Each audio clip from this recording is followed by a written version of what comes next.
Break the Board Sports Big Ten betting preview for Week 7 here. Let's get into it. Run down the games. Let's start with Ohio State and Illinois. The Buckeyes looking incredible. Click that like, hit subscribe for us. It's going to be the first game we touch on here for Saturday. Let's go. Ohio State. Minus 14.5. Right now, the over-under sets at 49.5.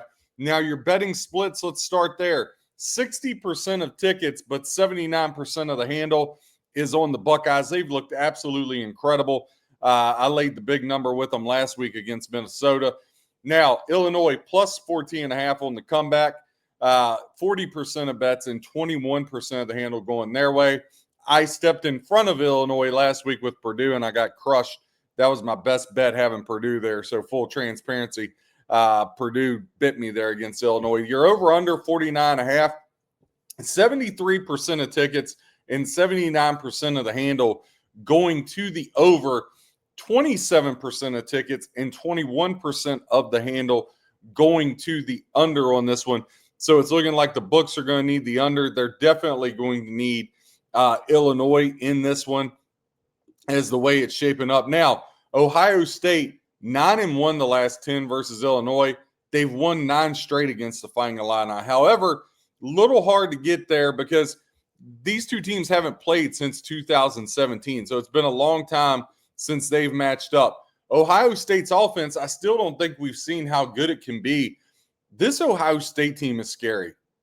I hate to say this because I'm not a Buckeye fan, but I think Ohio State's the best team in the country. Like, I get it with Miami, but Miami with Mario Cristobal, I can't trust them.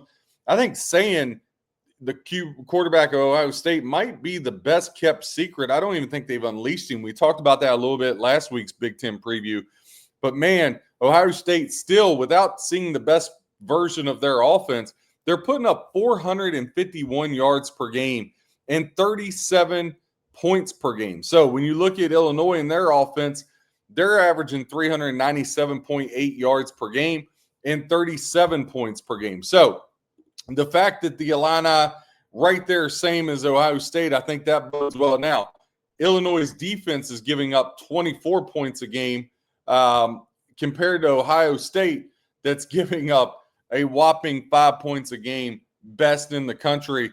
Luke Altmaier is going to have his hands full, quarterback of Illinois, and Brett Bielema. They're going to have to figure out how they can manufacture points here against Ohio State, because that defense of Ohio State, not only do I think it's the best, statistically, it's the best. And so they're going to have all kinds of problems dealing with that Buckeye front seven, especially, and then Downs, the best corner in the country there for Ohio State. We talked about this. Ohio State, not only have they won 9 straight against the Illini, they've won 9 straight overall. In that period, they're 8-0-1 against the spread. They have just been an absolute machine covering the spread. Now, that 9 straight wins against Illinois. Remember, I'm big on trends, especially in conference, but these two teams haven't played since 2017. So you kind of got to throw that out the window. Brett Bielema wasn't there. But for trending purposes, 6-3 ATS Ohio State was over those 9. Illinois 9-1 straight up their last 10 games. When these two teams have hooked up the last 5 meetings, the over has cashed in 4 of those.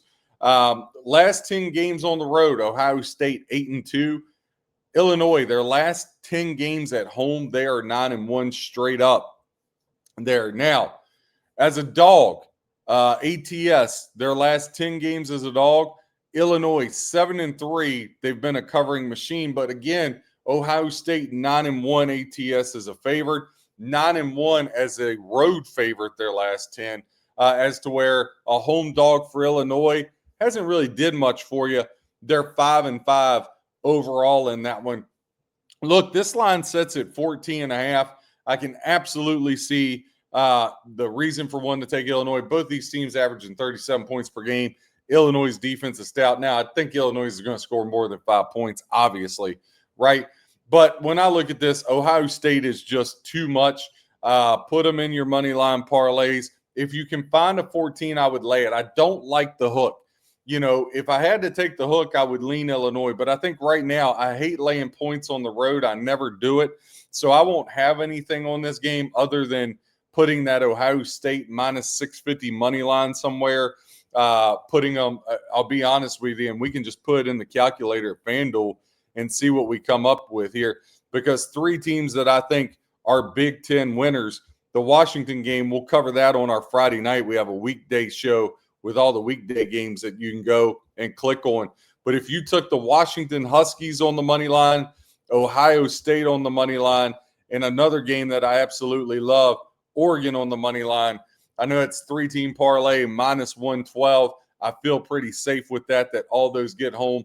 The best part about it is you got Friday night at 9, Saturday at noon, Saturday at 3:30. So boom, boom, there you go. I feel very good about 2 home teams that are superior. And Ohio State, again, I can't see a situation. Anything can happen in sports. God knows we've learned that from block kicks and everything. But I can't envision Ohio State getting beat here by Illinois. But if you just had to play it straight up and you couldn't find a 14 out there, I would take Illinois with the hook. But again, just to stay away from me because I don't want to step in front of the Ohio State Buckeyes. Next game in the Big Ten, let's look at it. Penn State laying 21 to Northwestern, and Penn State coming off that just absolutely disgusting loss. My whole lifetime I've been a Notre Dame and a Penn State fan, and the fact that they lost to UCLA and James Franklin wasn't fired right after the game, especially after he choked away another game against Oregon. I don't care if they run the table and beat Ohio State. Penn State should not be allowed in the college football playoff. They're not worthy. They're not good enough. Defense is right? You beat up on bad teams, and then they couldn't even beat up on a winless UCLA team. They're laying 21.5 here. 70% of tickets are on Penn State, 57% of the handle, only 30% of tickets on Northwestern, and 43% of the handle. Your over-under sets 47.5 with 82% of tickets to the over, but that only translates to 36% of the handle. Tells me a lot of public money. Professional money, only 18% of bets, but 64% of the handle. So always remember this. Higher ticket count, low money, usually public. Not always, usually. Lower ticket count, higher money, that's your sharps that actually got money to bet and to look at there in that one. Now, some trends get into this game. Again, breaktheboardsports.com. Click that like, hit subscribe. We're here to give you betting trends and information to help you become a better handicapper. Don't need to be spending your money on touts. You can figure it out on your own just following us on these against the spreads. Northwestern, 3-7 ATS their last 10 versus Penn State. 2-9 straight up their last 11 overall, which hasn't been good against the Nittany Lions. When Northwestern has been on the road at Penn State, 1-4 straight up their last 5. Penn State, we talk about them covering, not so much. Penn State hasn't covered a game yet in their last 6 contests, despite being 15-5 straight up their last 20, and 6-1 straight up their last 7 at home. Head-to-head with these 2 teams, they played lastly back in 2023 at Northwestern, a game in which the Nittany Lions won 41-13. Last time they were in Penn State, 2022, wouldn't you know it, big game James No Man, 17-7 there. So Penn State against Northwestern over the last 10 outings, Penn State is 8-2, but they're 3-7 against the spread. Now they're laying 21.5. Again, call me a sucker. I'm not going to have a play on the game, but my lean is definitely Northwestern. Plus 21.5, just too many points. There's absolutely no way that I can trust the Penn State Nittany Lions here. Everything about this team reeks. I think Drew Aller's overrated. All I heard was how he was going to be this great quarterback, and he's rocking his chain like he's awesome, and he's not. And then James Franklin, we know him. He just can't win big games. He's incapable of it. And that loss against UCLA, now you can't even win the games that you should win. I've said this all along. Penn State every year is 10-2, and everybody talks about how good they are, but the 2 losses are always against Ohio State and Michigan. Now that you're getting the Oregons, the USCs, the Washingtons, because no offense to the Big Ten, but Maryland, Northwestern, Purdue, I know Illinois, Indiana's getting better, Iowa, but those teams aren't at the level of a Penn State, right? Now the Big Ten's getting better. You're going to see Penn State come back to the middle. They're not that good. They haven't been that good. And again, I'm saying that as a fan. I feel like I know him pretty well. Next game on the board, we got two more I want to hit here. Nebraska laying 7 on the road at Maryland. This is a sneaky game. 32% of bets and 53% of the handle going to the Nebraska Cornhuskers coming off that win against Michigan State. 68% of tickets and 47% of the handle going to the Turtles of Maryland. Your over-under sets at 47.5. The books are going to need the under because the over is getting 80% of tickets and 80% of the handle. A lot of love there. Only 20% of the bets and the handle going to the under on this one in this Nebraska game. Now, Nebraska and Maryland, as far as a head-to-head goes, they met last in 2023. Maryland won that game at Nebraska 13-10. But the two before that, Nebraska won. They've only played 3 times since 2016. From a trend perspective, Nebraska, they haven't been good on the road with Matt Rule. 1-6 straight up their last 7 road games, and 2-6 straight up their last 8 versus Big Ten opponents. Another team that when you get them in situations where they got to play in the conference, they're exposed and not that good. Maryland, 4-1 their last 5, but they're 1-6 straight up their last 7 against Big Ten opponents as well. Maryland, 3-7 ATS its last 10 games at home. They have just not been very good themselves in this one. To me, I like Nebraska here on the money line if you put them in a parlay or you have them in a teaser. This is a game I want to stay away from. But again, even if it's a game we don't like, love giving you trends again to help you become a better handicapper. This is the one I want to get to, the granddaddy of them all in the Big Ten Saturday. Let's go to Eugene. The Oregon Ducks and the Indiana Hoosiers. This is the one you really clicked on to watch this. Right now, the line is down to a flat 7. Oregon is laying 7. 37% of bets and 52% of the handle going to the Indiana Hoosiers.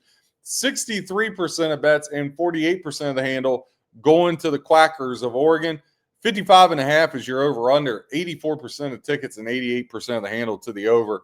A lot of love to the over. I get it. 16% of bets and 12% of the handle to the under 55.5. The books are going to desperately need that under. Let's get into some trends. Again, Break the Board Sports here to give you trends to help you become a better handicapper, help you handicap your own games and stop throwing away money. Indiana, 12-5 against the spread their last 17. 5-0 straight up. Now, we talked about that over under 55.5. Let's dig into that a little bit. The over is cashed 12 of the last 17 games the Hoosiers have played in, and the over is cashed 11 of the last 13 on the road. Oregon, same thing. 6 of their last 8 are to the over. Now, Oregon, 18 straight games they've won at home. 18-game winning streak. Absolutely phenomenal. Both of these teams come in 5-0. Indiana, 3-2 ATS. Oregon, 3-1 against the spread. But here's the interesting fact on this one. These two teams have never played each other, ever, right?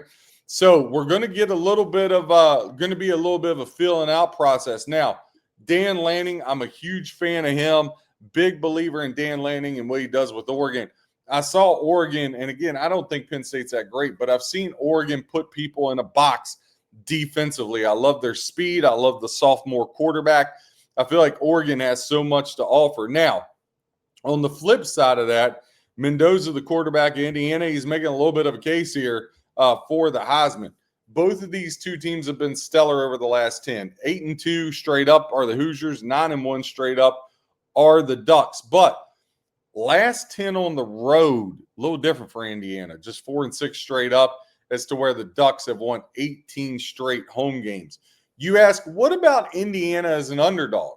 And Indiana looks a little bit like Penn State, really good. And Kirk Signay, I'm a big fan of his, but looking like they're beating up on some of the weaker teams. Because as a dog, Indiana 1-9 straight up their last 10. And against the spread, 1-9 as a away dog. So when you look at that, not exactly what you like to see there as a dog. So 1-9 as a dog, the last 10 for Indiana, as to where Oregon, they've just been a covering machine. 10 in a row, 10 in a row, 10 in a row. The under, when Oregon is a home favorite, the last 10, the under is actually cashed 7 of the last 10 against the spread. We talked about 1 and 9 are the Indiana Hoosiers on the road. Now, the over-under as a dog on the road, they've cashed 7 times. When you look at that over-under 55.5, you got to ask yourself, can you see 31-24? That's where the spread is. The -7 lands on 55. I think Indiana is going to have a tough time in Eugene. Eugene's just a much different place to play. I'm going to play Oregon here -7. I'm going to play them in that parlay. And so a couple official plays we'll put out here. Oregon, laying 7. All right, we're going to make that a double unit play. And then we're going to have a double unit on the money line parlay. Washington, Ohio State, and Oregon. They're -112. We're going to make that a double unit. So that's your Big Ten breakdown. RJ Cash, breaktheboardsports.com. Click that like, hit subscribe. Check out our other content. We got our MLB show going on today. NHL hockey starts up. We'll actually have NBA shows. So 4 to 5 pieces of content a day. All quick hitter notes, betting trends, so you can take the information and pick which side you want. I'll always give you my leans. I'll always give you my picks so you can track them. Yesterday in baseball, really good day there. Let's see if we can double it up again today. Just to give you a little teaser, I love the under in the Yankees-Blue Jays Game 3. Again, Break the Board Sports. Click that like, hit subscribe. God bless and happy handicapping.